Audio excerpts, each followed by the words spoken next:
Is it possible that the universe is infinite and there is nothing transcendent? There is perfection.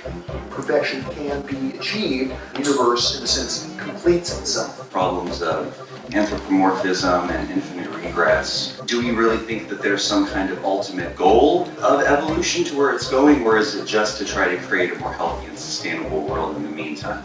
I definitely argue and believe that the universe is going somewhere, and where it's going is increasingly toward the infinite. In other words, that there will be a completion of evolution. Perfection will be achieved. Evolutionary potentials will be exhausted. Free will creatures discovering perfection by their own lights and gradually participating in the project of perfecting the universe and the afterlife. We will eventually transcend time, transcend the finite universe in our spiritual ascension. Humans and spiritual beings as ascenders in time will transcend to another universe age. And that's getting pretty woo-woo. Now that's cosmological speculation. I don't claim to have any special knowledge about what the truth of that is. This is kind of my belief system. It's not a specific teaching of evolutionary spirituality, but again, this is a belief system. I have to bracket that a little bit. I don't know whether that's a satisfactory answer, which is to stab. Okay. Who else has a question? Yeah. In the meantime, we're trying to make the world a better place and evolve ourselves as well. Underlying unexamined assumptions or unexamined claims, unfounded assumptions and unfounded claims.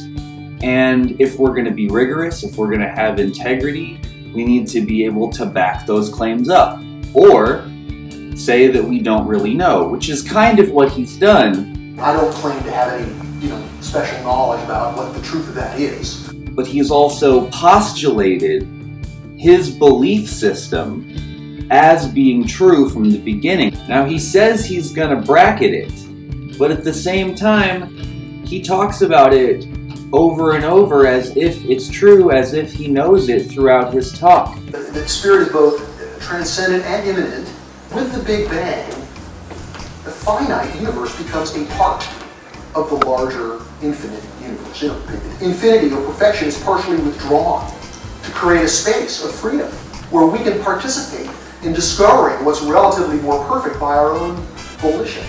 And that's in a sense our job, is to rediscover perfection experientially.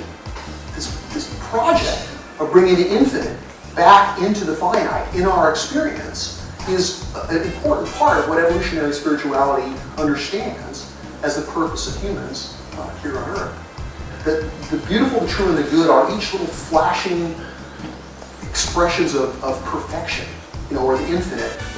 It's not as if the infinite becomes present. It's more accurate to say that the finite, the phenomenal world of appearances, becomes transparent to the infinite that's underneath, that's sort of upholding the universe from within. Beauty, truth, and goodness are more verbs than nouns.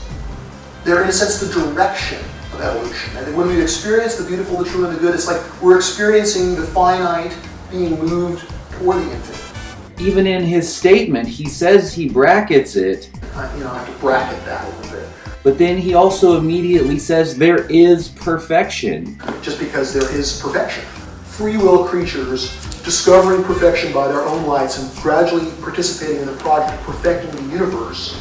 And we are working on perfection. So he's already starting from these assumptions about where we're coming from and where we're going. So instead of having a talk that's supposed to be in light of what we know about science, he's preaching basically his belief system and trying to pass that off as what evolutionary spirituality is. This is kind of my belief system. It's not a specific teaching of evolutionary spirituality.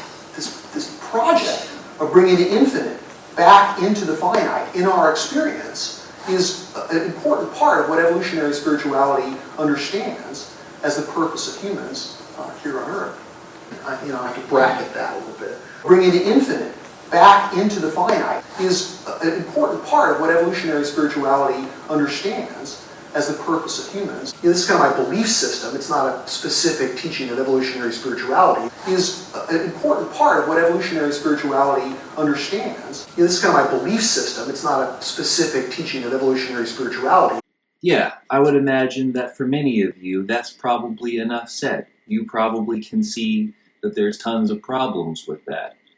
But for those of you who might agree with him or have some of these similar positions, I'm going to explain in detail the issues that I take with this perspective.